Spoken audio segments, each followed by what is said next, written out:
How about Joseph Woll getting the third star of the week for the NHL? 2 wins, a 1 GA, 964 save percentage, 1 shutout. Quietly, he's gaining confidence by the start. I think he's been really steady lately. Yeah, that's exactly it. Gaining confidence. I mean, he had probably the last thing you would want from him personally from a start to the season being injured before opening night. I mean, when the question marks around him are can he stay healthy? That's a nightmare start. And once he does inevitably get healthy, you wonder, where's he at and how did that affect him? By all accounts, he's bounced back very well. That's a dream scenario for his back to backs. Those numbers are insane, and gets a star of the week in the whole league, rightfully so. And I think that's great. Like we'll talk about who play in the future here if he stays healthy. There's gonna be a lot of conversation over who plays when. It's already starting. Like does he play on Sunday? Who plays Wednesday? You got the Panthers. You're looking at the schedule. It's a difficult situation. We saw it with Allmark and Swayman last year. It was like, do you just flat out go one after the other and just switch hit them? I think, they played Woll twice in a row, and it's like, ooh, well, Stoley won't get to play for 8 days. I think it's a great situation in Toronto here with their goaltending tandem because Stoley's used to not playing for 8 days in a row. He's always kind of been a backup. I think 29 games or 28 is his ceiling when it comes to games played per season. So if Wool gets hot and it makes sense to keep him in, I think that's totally fine. And on the flip side, if Stoley's hot as hell, if he stands on his head on Wednesday, beats his former team, by all means keep him in for another game and ride him again. And I don't think that hurts Joseph Woll personally either, because here's a guy who has trouble staying healthy. You don't want to ride him 60 games a year and have him worn down by the playoffs. I think both guys are in a position to be totally fine with sitting out for, maybe that week and just biding your time, staying healthy, doing your rehab, working with the goaltending coaches, waiting for your chance. And by all accounts, they can handle that so far. It's been going fantastically. And I just look at how are they going to handle it. And I think if they do go to ride the hot hand for a couple games, I think both guys are in a good position to be fine with sitting there backing up for a period of time.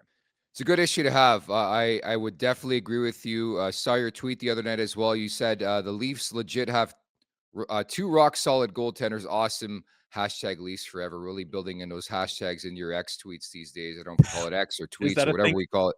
Is that a thing people do still? Or I don't know Yeah, what I'm man. doing People on Twitter. search for Leafs forever, but I thought it was a good tweet. And I can't remember a time I've been this confident in the Maple Leafs crease, but it got me wondering, like, find me a better goalie tandem in the NHL right now.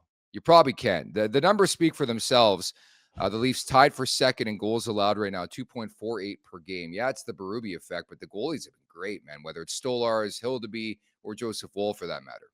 Yeah, everything's come together, and that's obvious. Everyone's like knows that and is thrilled about that. But what are we paying these two guys?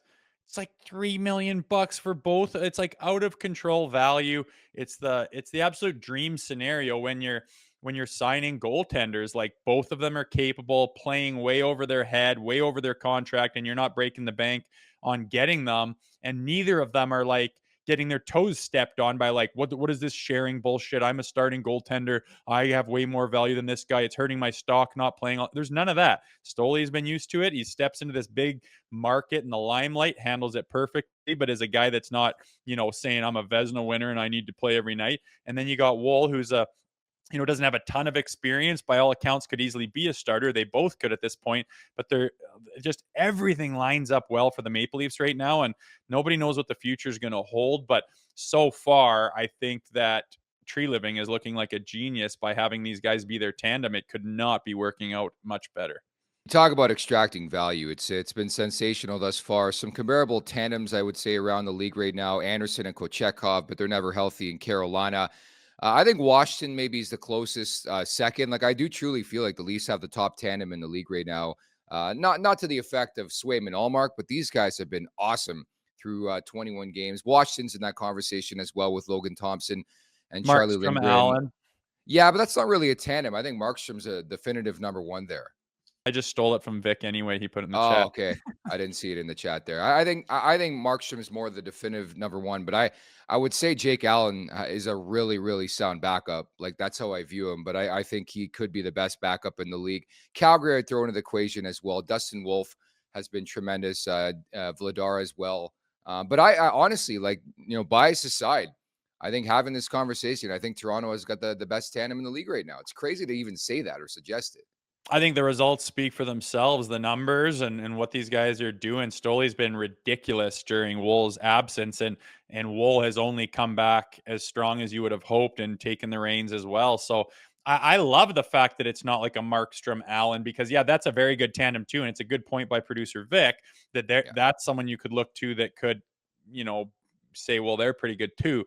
But there's a clear number one, and it's a back and forth. And I don't know if that's a good thing or a bad thing to have a clear number one. And when you get in a jam, it's easy just to say, boom, here's a number one.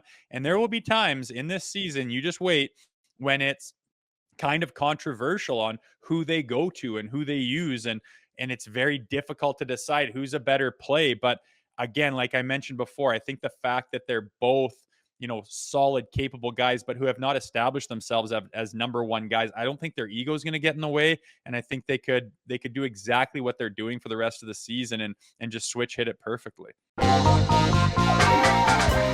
Make sure to check out more of our content right here on the Leafs Nation YouTube page. We got long form interviews, we got clips, we got epic rants by Jay Rosehill. We simply have it all. And don't forget, you can find out much more at theleafsnation.com. Thanks so much for watching.